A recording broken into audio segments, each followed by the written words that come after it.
Muy, ya estamos aquí con la presencia del economista Jorge Castro para analizar la situación y las perspectivas de la economía internacional. ¿Qué tal, Jorge? ¿Cómo andás? ¿Qué tal? ¿Cómo están ustedes? Encantado. Gracias por estar una vez más aquí. Gracias por invitarme. Bueno, continúa desarrollándose la crisis política en Brasil con la situación del presidente Michel Temer cada vez más comprometida. Jorge, ¿puede despegar la economía brasileña en el actual contexto político? Bueno, de hecho ya ha despegado. En el último trimestre del año pasado, la economía brasileña cesó de caer después de 3 años de recesión continuada, en los que el Producto Bruto Interno brasileño se contrajo más de 9% anual en ese periodo de 3 años. Bueno, quiero corregirte, pero uno podría decir dejó de caer más que despegar, ¿no? Porque el crecimiento que hubo fue del 1% nada más, ¿no? Bueno, lo que sucede es que en estos primeros 3 meses del año, la economía brasileña ha crecido 0,5% anual. En una estimación que realiza el Banco Central de Brasilia, es que esta es una tendencia ascendente y llevaría a una tasa de crecimiento del 3%, quizá el 4% en el último 3 meses de 2017. Así que en principio esta crisis política no estaría afectando el curso de la economía. Bueno, lo que ha ocurrido con la crisis política es que ha profundizado el proceso recesivo brasileño que ya se experimentaba en el último periodo, en realidad en los últimos 3 años, que son los 3 años finales del gobierno de la expresidenta Dilma Rousseff, que hay que ubicar dentro de un contexto de 6 años de estancamiento. 6 años de estancamiento, 3 de recesión, y en ese contexto es que ha aparecido este leve resurgimiento de la economía brasileña con una expansión de 0,5% en los primeros 3 meses del año.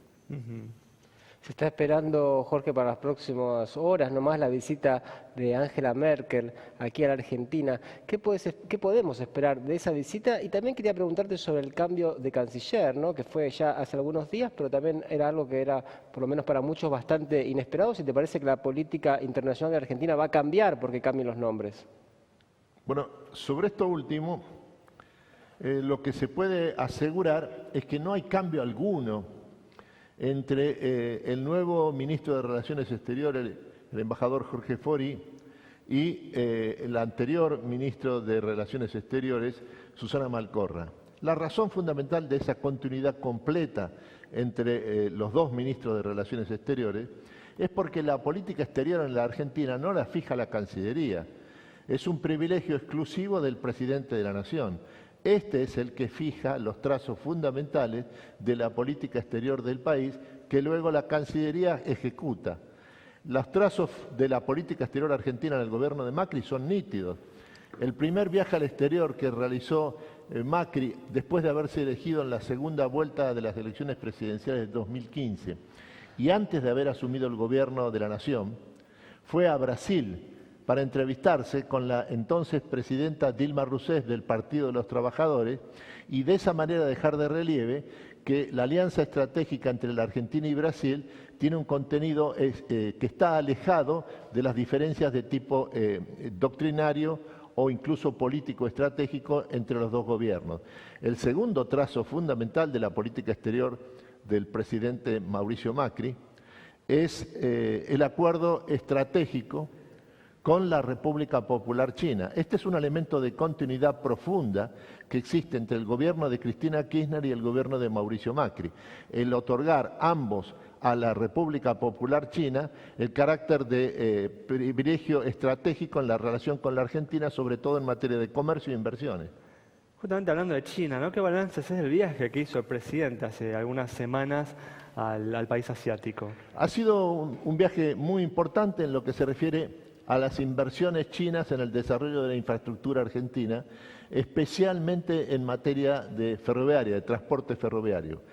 El conjunto de las inversiones chinas que se comprometieron y acordaron en este viaje de Mauricio Macri a la República Popular asciende a 19.000 millones de dólares. Hay que sumarles los 5.100 millones de dólares que corresponden a las 2 represas del río Santa Cruz, a las que se ha incorporado en el gobierno, en el transcurso de estos 15 meses del gobierno de Mauricio Macri, el trazado de una línea de transmisión eléctrica de alta tensión desde las represas del río Santa Cruz hasta el sistema interconectado nacional.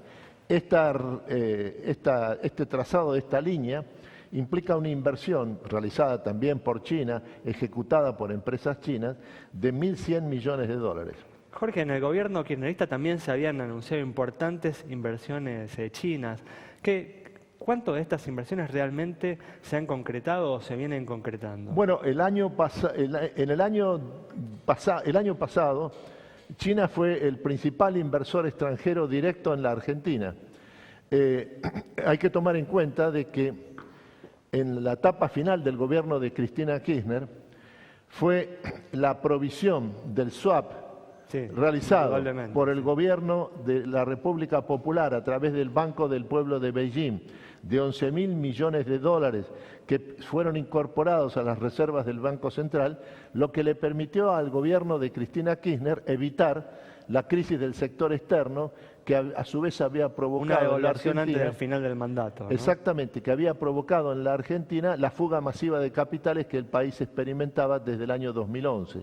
En este sentido, lo que hay que advertir es que fue este swap interbancario otorgado por la República Popular lo que evitó que en el año final del gobierno de Cristina Kirchner hubiera una crisis del sector externo, como ha ocurrido en todos los gobiernos argentinos en la etapa final de su mandato desde 1983 en adelante. Porque quedó pendiente la pregunta sobre Merkel. ¿Se puede esperar un acuerdo, por ejemplo, entre Mercosur y la Unión Europea en este contexto también que está pasando Brasil? No. El acuerdo del Mercosur con la Unión Europea se negocia a través de la representación de Bruselas. Esto es el organismo de la Unión Europea en su conjunto y no a través de países determinados de la Unión Europea.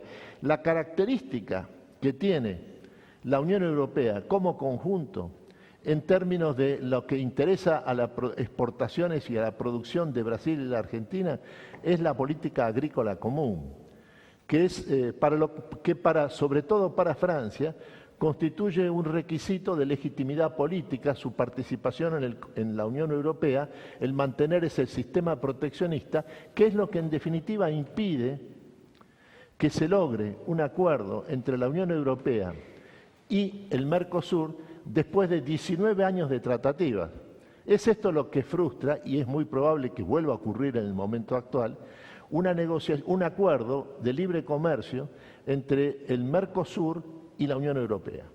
Un tema importante también, Jorge, de estos últimos días fue el abandono por parte de Estados Unidos del Acuerdo de París, ¿no? El acuerdo climático. ¿Cómo ves esta decisión de Donald Trump?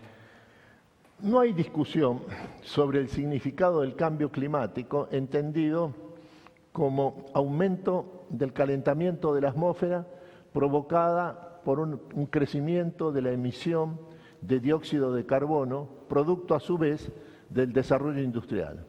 Sobre este punto no hay discusión alguna entre el gobierno de Donald Trump y el resto de los signatarios del Acuerdo de París. La discusión está exclusivamente sobre en qué constituye, en qué consiste la reducción de dióxido de carbono, que es la causa fundamental del calentamiento de la atmósfera, que a su vez es lo que provoca el cambio climático.